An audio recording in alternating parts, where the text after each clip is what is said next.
Good morning, everybody. Good morning, Rabbi. In this week's parsha, it talks about Avram purchasing land in Hebron, something called the Ma'arat HaMachpelah, the cave, the double cave, that in there Avram wanted to bury Sarah. Why? So the Medrash says that earlier on Avram discovered that this is the resting place, this is the burial place of Adam and Chava, Adam and Eve. So when he had to find a place to bury Sarah, what's the better place than that? If Adam and Eve are there, that should be a very holy place. He saw light coming out of there. There's a lot of interesting things that says about Avram, what he found and how he saw it. So he comes to Ephron, he comes to the people there, he says, I want to buy a piece of land. He wants to bury his wife. And they all say, no problem, Avram, we want to give you anything. So Avram says, no, I want to buy it. I want to pay for it. I want to own it on my own right. So they say, who do you want to talk to? I want to talk to this and this landowner.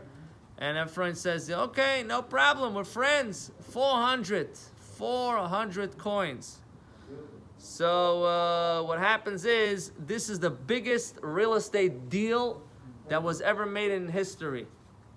Because you have to understand, what's real estate all about? It's about the value is, right? The area, the value, and the demand. How much people are ready to pay for it. So if they would have known that Adam and Eve are buried there, they would never sell it. They would never sell it. Avram knew, they did not know. So Avram, he was ready to pay anything. Any money in the world, there's nothing that could replace that. Ephron, on the other hand, he charged a very big amount, but he didn't know what he's paying for. He didn't know what he's selling. So this is something that we learn from it, some very interesting things. First of all, that when it's something of value, you're ready to pay anything.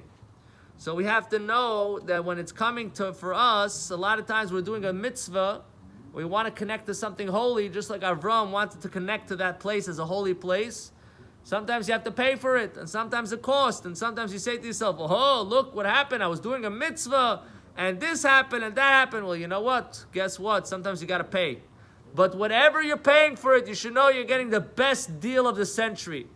Because to pay for something, and to get something that is beyond value of money, there's no price for that. So no matter whatever you pay, you should know you're getting the best price possible. So this is the first thing that we learn from the Ma'arat HaMachpelah, the value of a transaction, and what does it mean to make a good transaction? What does it mean to make, like they call the art of the deal? This is the real art of the deal. Right here you learn about the art of the deal. In addition to that, why did Avram pay for it? Even though Avram had the rights to accept it because Hashem told him the land is his, he wanted to pay for it. So later nobody should be able to say anything, right? We see that in history a couple of times. So it's also brought down that today, we see today that there are the Arabs, they say that it belongs to them. It belongs to them, they're there, they're this and that. So this is already, a number of answers already given for that. First of all, even though Avram bought it, and the Arabs claim that they're from Yishmael, and that's another son of Abraham, so Avram bought it.